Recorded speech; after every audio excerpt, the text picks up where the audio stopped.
नमस्कार. आज आपण शिकण्याच्या प्रक्रियेबद्दल बोलणार आहोत. आपलं मन नक्की ज्ञान कसं मिळवतं ह्याच्या मागे एक मानसशास्त्र आहे.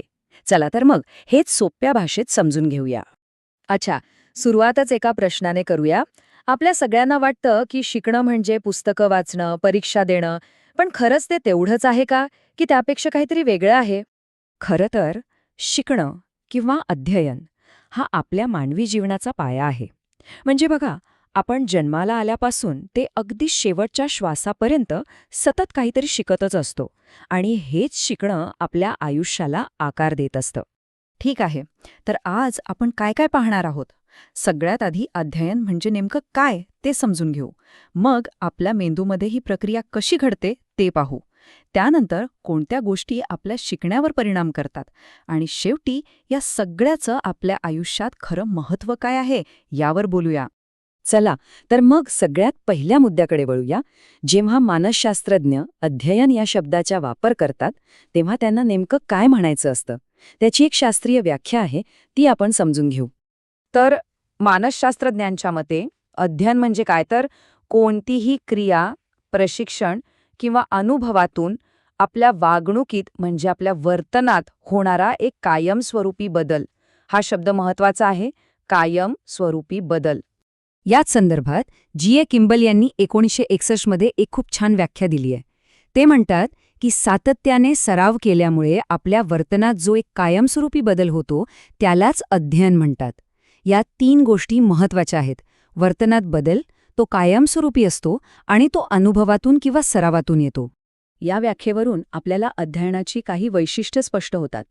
पहिलं म्हणजे ही आयुष्यभर चालणारी प्रक्रिया आहे. दुसरं, यामुळे आपल्या वागण्यात थेट बदल दिसतो.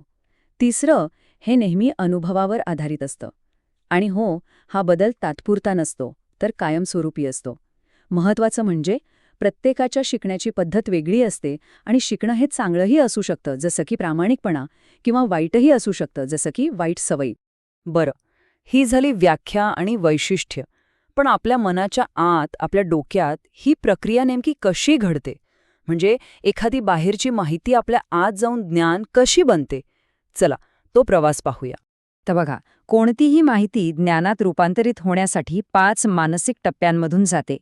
हे टप्पे आहेत वेदन, संवेदन, स्मृती, विचार आणि प्रेरणा. चला, एक एक करून समजून घेऊया. सगळ्यात पहिला टप्पा आहे वेदन म्हणजे सेन्सेशन. इथे काय होतं तर आपली ज्ञानेंद्रिय म्हणजे डोळे, कान, त्वचा हे बाहेरच्या जगातून माहिती गोळा करतात. समजा आपण पुस्तक वाचतोय तर डोळे ती अक्षरं पाहतात. हा झाला पहिला संपर्क. फक्त माहिती मिळून भागत नाही. पुढचा आणि महत्वाचा टप्पा आहे संवेदन म्हणजेच परसेप्शन. इथे आपला मेंदू मिळालेल्या माहितीला संघटित करतो आणि तिला एक अर्थ देतो.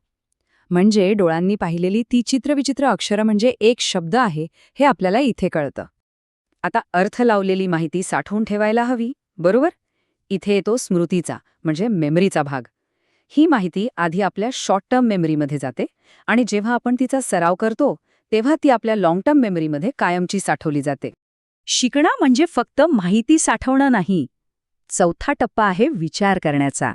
या टप्प्यात आपण आपल्या स्मृतीत साठवलेल्या ज्ञानाचा वापर करतो, तर्क लावतो, नवीन कल्पना शोधतो आणि समोर आलेल्या समस्या सोडवतो. आणि या सगळ्या प्रक्रियेला जी एक गोष्ट सतत चालवते, तिला ऊर्जा देते, ती म्हणजे प्रेरणा, मोटिवेशन. ही प्रेरणा आतून येऊ शकते, जसं की आपली जिज्ञासा, किंवा बाहेरून, जसं की चांगले मार्क्स मिळवण्याची इच्छा. पण प्रेरणेशिवाय शिकण्याची प्रक्रिया पुढे जाऊच शकत नाही. ठीक आहे, तर शिकण्याची प्रक्रिया तर आपण पाहिली, पण आपल्या सगळ्यांचा शिकण्याचा वेग सारखा नसतो, बरोबर ना? काही गोष्टी आपल्याला पटकन समजतात, काही नाही. असं का होतं? कारण अशा अनेक गोष्टी आहेत ज्या आपल्या शिकण्यावर परिणाम करतात. चला, ते घटक पाहूया. बघा, इथे अनेक घटक एकत्र काम करतात. यात सर्वात मोठा वाटा आहे प्रेरणेचा. त्यानंतर आपला आधीचा अनुभव आणि आजूबाजूचं वातावरणही खूप महत्त्वाचं ठरतं.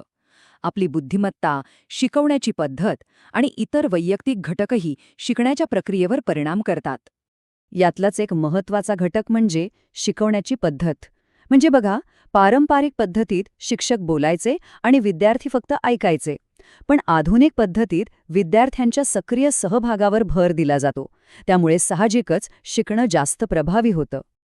बरं, हे सगळं आपण पाहिलं, प्रक्रिया, त्यावर परिणाम करणारे घटक.